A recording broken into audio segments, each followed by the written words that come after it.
Hey everyone, just want to make sure everyone's in the right place. This is to meet the cast for the video game Concord. You guys are all here, right? Yeah.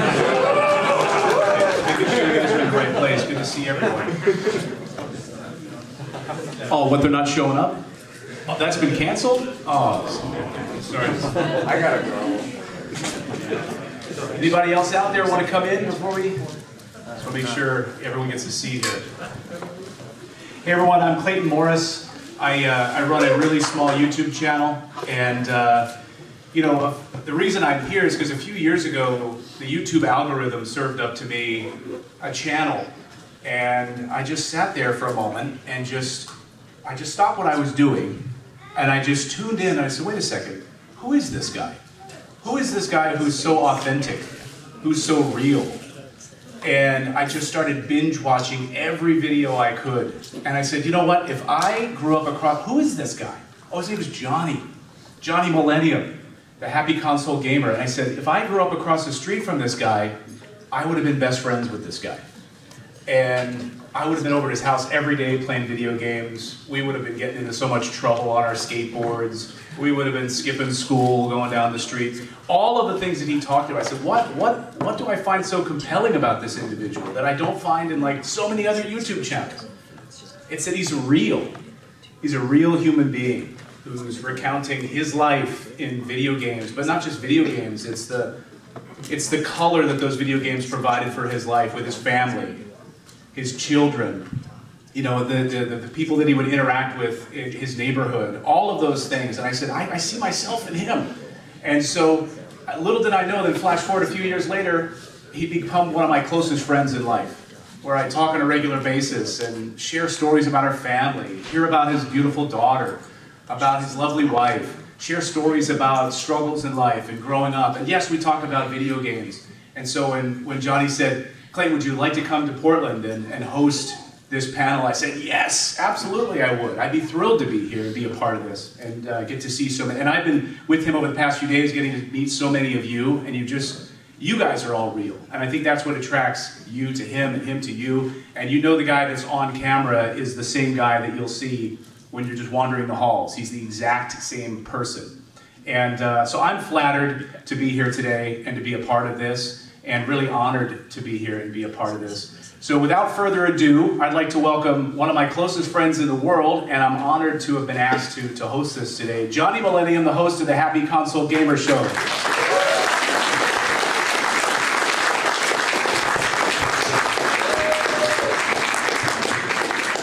Come on down. Come on down, you're the next contestant. Host my panel. All right. Where am I sitting? You're right here. How you doing? Hello, everybody. So what I thought we'd do is just do some little Q&A, and then we'd love to open it up to you guys, have an informal discussion. Yes, is that what I always say, like, does this work? Yes, I gotta talk a little bit more into it. I always say, like, let me know what you think down below. Where today we can actually do that, which is really, really cool. I love this. And it's been 9 years since I've been to Portland, and so happy to come back, and so happy to meet so many of you. And I just want to say thank you to every one of you to coming to this panel today. It totally warms my heart. It really, really does. I mean, it's just unbelievable because I sit in a little room by myself, I play video games on the couch, I go and shoot a video by myself in the dark, and then I upload it. And I read comments, and I do see the views, but when you see like people who like turn out today, I'm like floored. Well, it's been 9 years since I've been here, so it's been crazy. It's amazing walking around on the floor with Johnny, and just so many of you are just so gracious and real, kind people to come up to Johnny and just talk. And we're walking like 10 feet away, and I said, I can't even get there because so many great people, and you just take the time to stand there and talk. I would spend the time and talk to every one of you for hours. Yeah. Because like, that's just the way I am. I'm a very social person. And I sometimes it's very frustrating doing the videos that I say, like, let me know what you think down below and all that, because I actually genuinely want to know. And it's so great when I get to come here and I can talk to people, and you can have those real moments, and we can share, like, our video game memories. Like, my friend Andrew, like, I was talking about that here in the audience, is that we all have our video game memories. We all have that shared experience. It's not about me. It's not about me. I experienced my own life. You guys all experienced your lives. And it's about sharing those kind of memories. We've all had those video game memories. It's been amazing for all of us. That's why we're all here. So can we go back to the beginning of the Happy Console Gamer? Oh no, let's not. Let's go back to 16. By the way, I should point out that before you got here, they just informed me that this is the largest panel they've had, and they're that's really nice. Yeah. And so this, I think, is a reflection of the 16 years of you doing this amazing show and the connection with the audience. But Clayton, if people had watched, that first year, me with my bandana, I was a smoker. I remember doing my first review, and I had my cigarette off camera, and I was so nervous to get in front of the camera. I'd be like, yeah, so Phantasy Star was one of my favorite games, because my voice sounded like that at the time. And I'd reach over, I'd get a cigarette, and then I'd put it back. I'm like, yeah, I really liked it. It was really, I couldn't articulate back then. I was a smoker, and then I quit smoking, and then all of a sudden, things got a lot better for me, and I feel so good about that. Being quit smoking also for 16 years, the smartest thing that has ever happened to me, and I think I've just grown over the years as a person, and meeting Kim, who's became my wife. We've grown together in an amazing way. Then we've had a daughter, and it's been a journey. I feel like I'm turned 50. I'm in a very different place in my life now.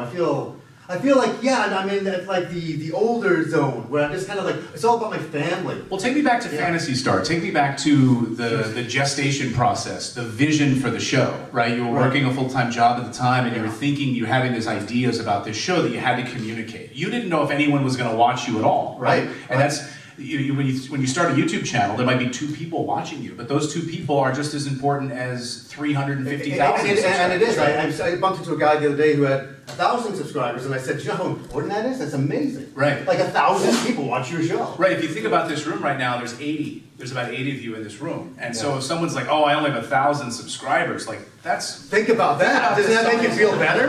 Think about the size of the room. It's really incredible. And now I have, the hundreds of thousands that you have. So what was the original vision for the show? Like, how did you were sitting there smoking cigarettes, thinking about these games, and you wanted to communicate. What was that like? I was watching The Angry Video Gamer, like most of you out there, right? Yeah. And I just loved James Rolfe and what he was doing. And I was like, look at this. And I'm like, I want to do a show too, but I don't want to do what he did, what he's doing. And I didn't want to be an irate gamer. I didn't want to be an angry gamer, because that's not who I was as a person. I like most of you, I play video games and love them. Now, why am I going to get angry at the things that I love? But the one thing that I noticed at that time period in 2008 was there was a lot of video games that were disappearing. Like Fantasy Star, the series had ended. Ease wasn't even in this country. Like I think we got Ease 6, but it was all very dead, and I don't even think it did that well.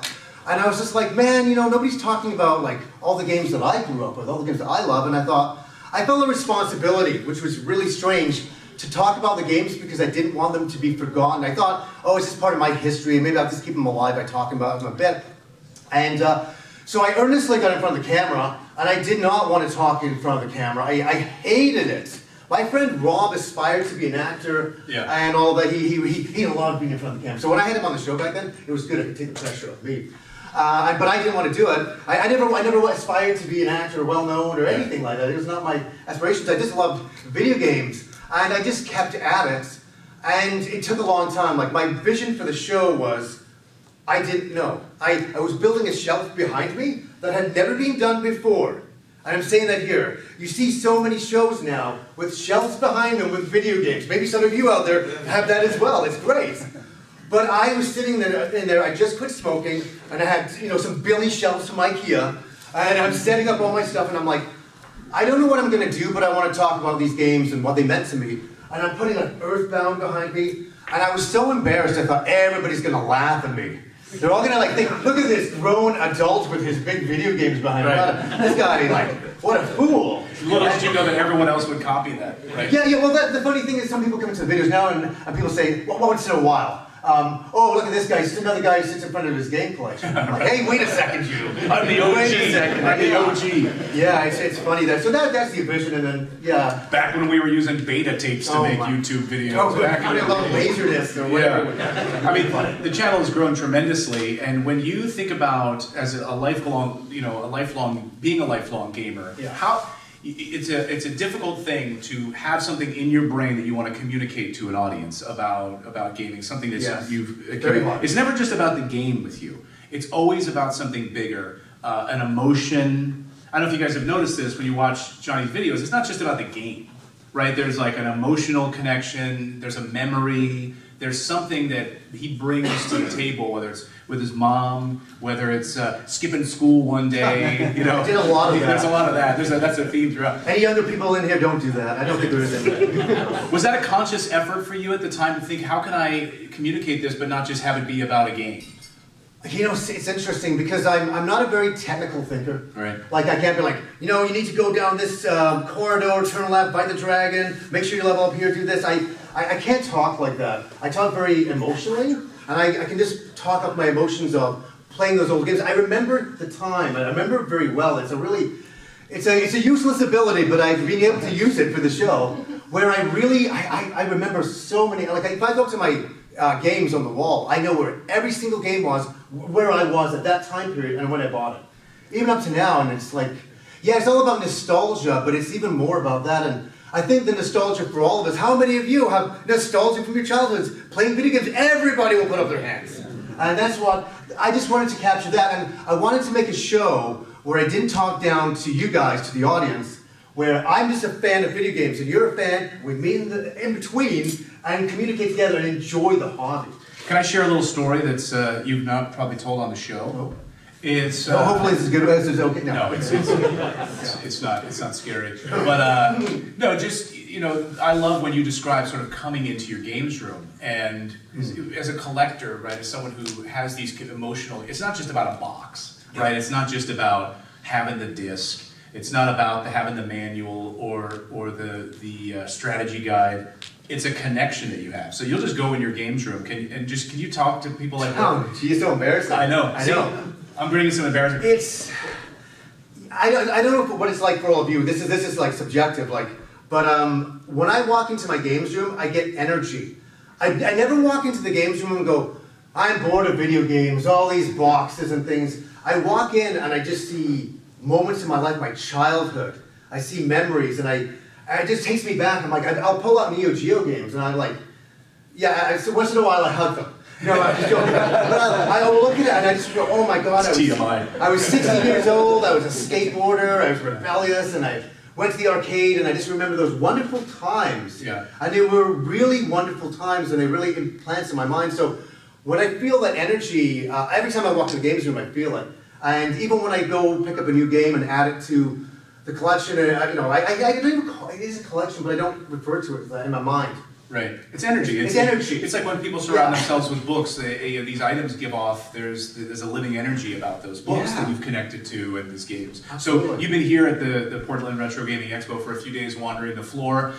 We did a couple of game hunt walk around over the fest. Can you talk about did you have a strategy coming in, that some games that you wanted to pick up? Yeah, so I don't know what it's like for you guys. For me, in collecting, I really own almost every game that I could ever have wanted. Right. I feel very satisfied. I'm very satisfied.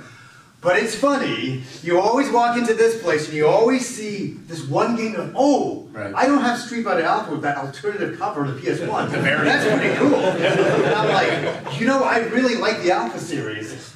That has to come home with me. Like it belongs. But you walked away from it. Well, I did to try to get my like an hour. Yeah, level my head back to reality. And I'm like, nope, it's definitely coming home and stuff like that. It's not about expensive games. It's about memories. Like I bought Bushido Blade on PS1 right. because me and my friend Rob, I remember we got a demo of it. We played it over and over and over. So many times laughing, playing that stupid demo. Right. But two friends had a great time that day, and it's like, oh my God, how many years? It's like 27 years later. I still remember. I think it was 1998. It was 1998. See, like my mind for video games is still right. it was like 1998 for that. It still resonates to this day. It's like all those years later, it's amazing. So, how many of you are aspiring to want to start your own YouTube channel or a couple of hands right there? So, the 16 years, YouTube has really changed dramatically in 16 years. But what's really interesting, we were talking last night, is that in many ways it's kind of come sort of full circle, where it's almost now coming back to audiences are finding greater reverence in people who are real. Right. YouTube, right? Right, It was about a guy just sitting there on his front porch talking about what it means to be a man. Yeah, you know, and it's actually coming back to that now. Yeah. And you're meaning just like raw video, just telling your thoughts. Yeah. You know, no fancy editing or anything like that. Just articulating your thoughts about what you think about whatever subject it is. And how it has it been for you watching your channel grow? Because one thing I'll tell you about Johnny is that he's always thinking about the channel and how to make it better for you. And we'll talk throughout the week about, you know, maybe an idea for a different, you know, thing he's working on. I'm going to go to this game store. I want to try this. I'm going to try something new. So a lot of people don't know as well. This guy is like one of the biggest news guys in the world. He has 2.4 million subscribers. So don't let him fool you that way. So he knows things about YouTube and the algorithm that are like beyond reality. But I have a very small gaming channel, so but I'll pick his brain. I'm like, does this title good? And you never want to do a title for a video that's clickbait that isn't, you know, delivers. Yeah, you can't say, wow, I found the rarest game, and it's not the rarest game. Right. Unless it is to you personally. Right. I found my rarest game. You know. Yeah, something like that. But how have you seen it evolve over those 16 years, where you now have an understanding of it? But are you sort of nostalgic for the early days of YouTube, or now you're seeing like I love it now even more? Well, I love it now even more because I find I'm more confident. I know what I'm doing. But I did like those unconfident days. It was like the old west in the beginning of YouTube. You didn't know what you were doing, flying by the seat of your pants. You'd go onto YouTube and see another guy or another girl talking about video games, and you'd reach out to them. And it was a small community back then. And I know a lot of people are like, I liked it back then more. Yeah. But like all things get bigger. And YouTube got bigger and much more robust, and then companies were coming in. Right. And so, like, I don't look at myself as ever competing against anybody, but there's other YouTube channels that are run by companies. Right. Now, and so it's become more corporatized. And in the old days, it was YouTube. It was like, leave a video response for anybody who remembers that.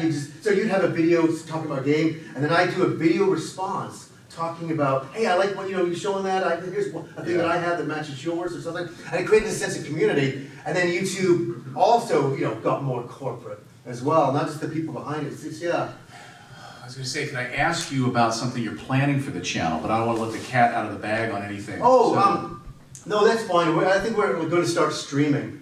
Live streaming. On a Friday night. Me and Kim. Would you guys watch that live stream? It's like the one thing, I'm always honest on the channel. I am not a Twitch streamer. I am not a streamer. I can't be like playing a game going, yeah guys, thanks for this. I am not that guy. When I play video games, this is me. Yeah, okay, yeah, thanks. Yeah, just, I just get past the boss here. I'm concentrating on that, so I'm going to get used to it. And I'm a bit older, trying to get into like streaming and to get into the hang of all the technology side of things, which won't be a problem. But I think me and Kim are just going to do some Q&A and have fun. Yeah, hang out with the community. Yeah, Kim said, I might just make perler beats and just hang out. We just like make it about like hanging out, answer questions back and forth. And if anybody has any questions about the channel, I can help them there. And make it about community and communication. And have a bit of fun. It's supposed to be fun. Don't get into YouTube to make money. Like, when I came on to do YouTube, I thought back in those days, 2008, there was no monetization. Right. Didn't exist. Right. Like, the only thing you could do back then is like you'd sell some shirts. Or you'd sell DVD compilations of your episodes. That's a big thing. Right. It's very unusual now to think about. And then, things got monetized and all that, but I was losing track. Where was I at with that? Just to make it a part of the community, so to be able to sit down in the audience, hang out, and do Q&A. Like always come from an honest point of view. Do the videos that you want to do and enjoy yourself. Like making videos is supposed to be fun. What excites you right now about YouTube? What excites you right now about the channel? Because there's been a lot of experimental stuff you've been doing lately, and you've been loving it, and So what excites you right now? I like that we have these new cameras. Like I recommend to anybody who's starting a channel the DJI Osmos. Clayton's got his right here. Mine's back in the hotel room. It's got a gimbal on. Yeah, and this is the best vlogging camera in the world. It's not too expensive. There's your YouTube channel. That's all you need. Right. And yeah, you can flip it that way and see everybody on there. Like you can flip the gimbal back and forth. You can vlog with it. It is. So what excites me about this camera is the ease of use. It's 4K, 60 frames a second. It's never out of focus, ever. So if you like zoom in here on a video game, it's always in focus, within limits. But I like leaving the games room. I like going and shooting some videos. In fact, Reggie, hey Reggie, Reggie was sleeping in the back. This was Reggie. Let me recreate it. I finally had a moment to not collect video games. He's like, I'm resting. Oh, this is a quiet room. I can rest in here. But my point was, sorry Reggie, being on the spot, but I haven't even told Metal Jesus, but I did a response video to one of his that's coming out like next week. And it's kind of building up something that he did and all that. So that's only possible with this camera. Right. Because before I'd have to bring this big camera, set it up. Is the lighting good? No, it's like terrible. The lighting's always good with this thing. And the microphones are so easy to slap on, and so if you're aspiring to try to do something like that, whether it's to go to a convention or just sit in a games room or different locations where you want to talk and do a YouTube channel, things are way easier than... You've lowered the barrier to entry. There's no excuse anymore. And that's the thing. It's like the first 20 videos that you make on a channel, no one's going to watch them. So just get those 20 out of the way and don't overthink it, you know? But my biggest piece of advice for anybody doing a channel, at least try to do something better in every video. You're not going to start out perfect. I was far from perfect when I started. Very, very rudimentary. It's very embarrassing to look back on. It's crazy. But what I did over the years, I'm a very slow channel. I don't zoom up like this, but I've always built up very slowly. I just try to improve one little thing at a time. One piece at a time. If it's a bit of technology, I'm like, like I fully upgraded the show to 4K. And that was just, I'm not going to get into details, but my mom had passed away, and upgraded the show, went into technical stuff. I was like, what have I done? Because I disregarded the old camera. It was like, and for the first few videos, we had problems with focus, and then, but yeah, you eventually work through those things and get past it all. Let's talk about some games. So what has been exciting to you this year in video games, or what has been disappointing to you in video games this year? Well, to be honest with you, it's disappointing to see like a game like Conqueror come out and fail. Yeah. When there's a lot of money behind it and all that. We can debate if the art style or whatever was the problem with the game. That's debatable, and everybody has their own opinion on it. But it's always sad to see a game fail. And I never take great happiness to go, that game failed. I predict some games are not going to do well. That's different. I don't dance in the grave of it afterwards. But for me, a lot of great games this year. Some of you, what are some of your games of the year? I'll say a couple like Final Fantasy VII Rebirth, definitely Astrobots. Astrobots. Which game? Oh, Astrobot. Oh, Astrobot, of course. Yeah. Mr. Kiyoshi. Yeah, there's been some amazing games this year. I'm addicted to Astrobot right now. Oh my god. You just beat it. Yeah. But I'm kind of going for the 300 Astrobots right now. I was pulling out my hair, man, doing some of those levels. I was like, oh my god. I was able to just get past it all, and I was beat it, and I'm like, but it's one of those games that calls back to you, like, I think I can go and do that level. And you'll go do it 20 times and eventually do it. There's a game, so I think what's different with Johnny than other YouTubers is that he messaged me, he's like, I've just become obsessed with this game. I've been watching the trailer for Metaphor ReFantazio, and he's like, I've been obsessed with the music, and oh my gosh, he's like, I'm gonna do a video about it. And it, no one even knows about you guys know about this game, but a lot of, the hype, it wasn't being overly hyped. Yeah, it had no hype at all. But this speaks to you and your channel, that I want to communicate this. I don't care if anyone watches this video at all, I want to talk about Metaphor ReFantazio. I felt so, I did that video, and I was so passionate about it, and I was I was sitting on a night, just listening to that battle music over and over, I was sitting there drinking on the patio, and I'm like, Sean, you've listened to the same effing song. I'm like, one more time. One more time was 20 more times. And I'm just I get shivers from thinking about it now. I'm like, it just was the game just captured my imagination and took me to a different level and reminded me when I was young again. And we get those experiences when you get excited for a game, and I'm like, yeah, and then I was so sad this happened. But I put out the video, and I was so excited. The video went pretty big for, I'm getting hyped for this game. I got 86,000 views on it. And then Atlas reached out to me 2 weeks later and we want to fly you to New York City to a church in the middle of New York City to play this game early. And I couldn't go because my daughter was off school that week and my wife was working. And of course I will always pick my daughter over video games all the time. That's a good move. Yeah, well, of course, and all that, but I'll tell you a little inside thing on this. One thing that haunts me about it. So I'm like, no, I'm a good dad. I'm staying at home. And let me tell you something. I had the best time with my daughter. We were going to the water parks. It was great. It was awesome stuff. But all my other YouTube friends went to this event, played the game early, which is great. Oh God. this is the Gaming regrets. Do you know when I saw and I heard what they gave out at this thing? My heart was like all the blood from my body. So all the people who showed up to play the game early were all given. First of all the people who worked on the game were there from Japan. Wow. The director, everybody was there. I didn't know that.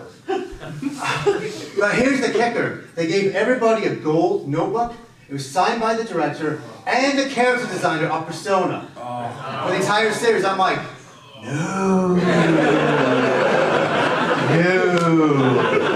It was like, I've gone over it now. I think I have. Clearly. I think I have, but I was just like, that one haunted me, and I was like, yes, like, oh my God. So amazing. Should we open it up to some Q&A for you guys? Anybody have a question? Raise your right here in the front. Hey. What's your name? My name's Ryan. Hey, Ryan, how you doing? I'm from Portland. Nice. And I saw you like a few years ago here. That was 9 years ago.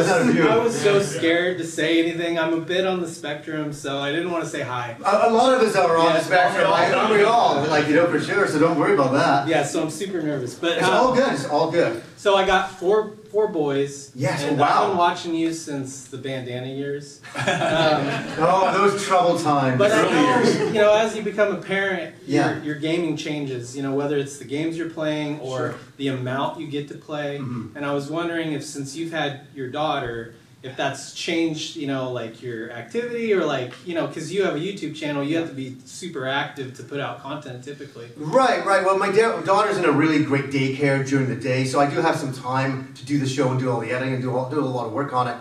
But it's crazy. My daughter's 4 years old, and she has only seen me play Astrobot because I've never played video games in front of her.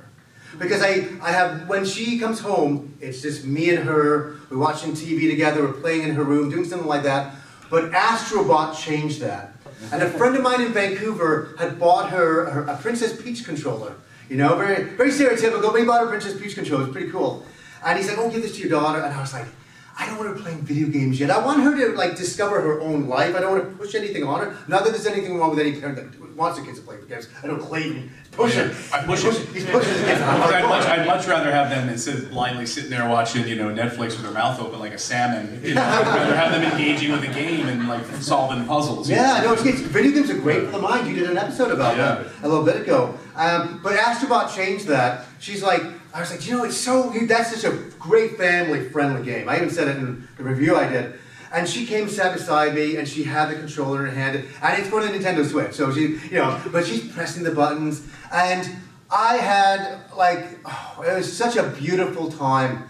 And we just laughed at all the monsters on, whatever robotic monstrosity was on the screen, giant octopus robot, and we just laughed and had a really great time.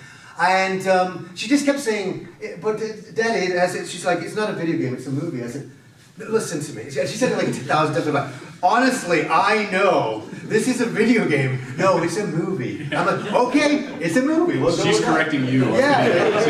And so we played a movie all the way to the end, and that's a memory.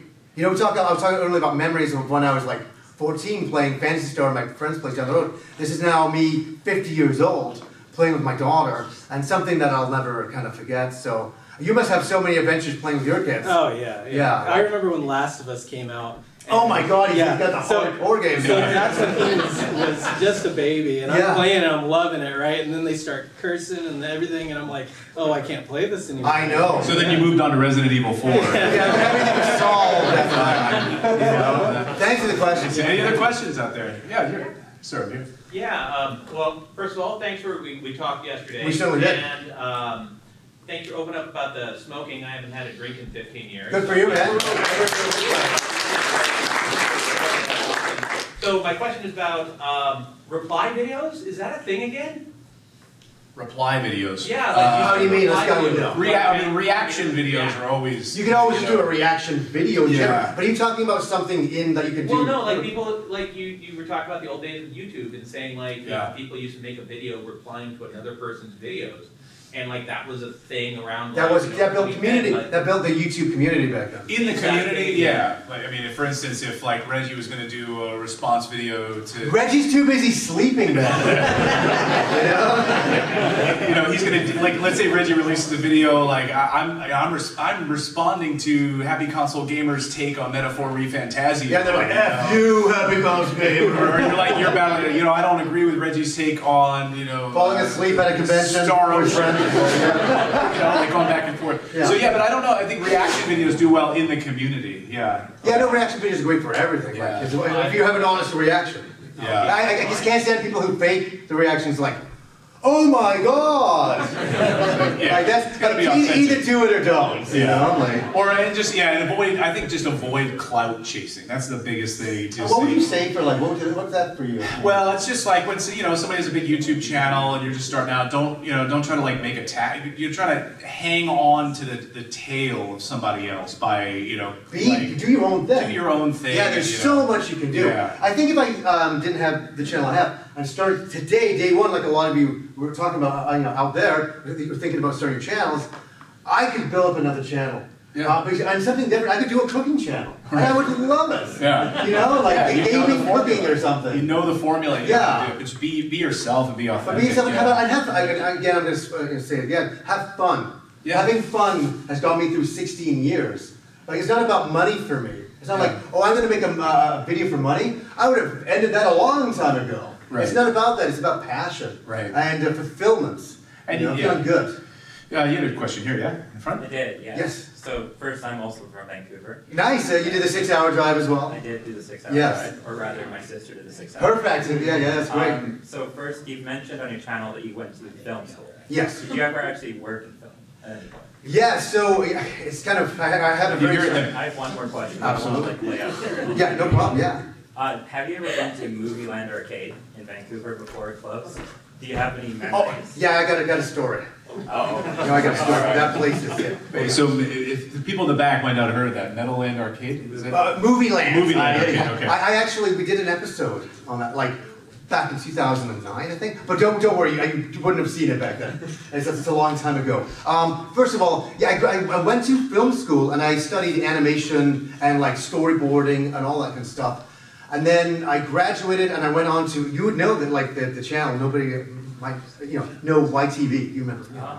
But I did YTV commercials. I did animation. And the interesting thing is one of my jobs there, I was an in-between artist, like drawing between the different frames and things like that.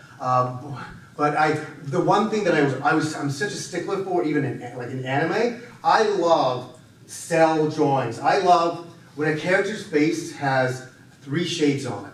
So they were doing these commercials and I'm like, hey, can I do all the shadow levels for it? And I did it on my own. Wow. I did 750 drawings in a day to get the shadow levels on, and I got paid $150 for that back then. But man, I still have that commercial. I found it on YouTube, probably about 4 months ago. And I'm going to incorporate it. I got in touch with Oh, I wanna see that, yeah. and all that. And the shadow levels are great on it.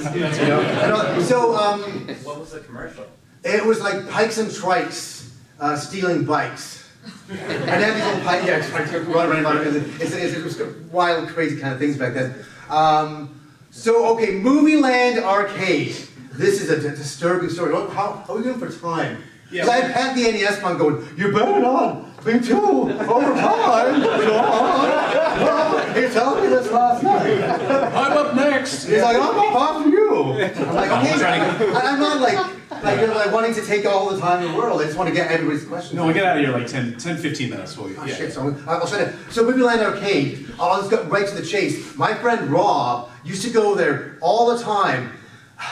So for anybody who doesn't know, it used to be a seedy arcade downtown Vancouver where you don't go. Unless you really like video games. And Rob would venture down there one day because there was a Mega Man Power Battle arcade game in there that you'd heard about.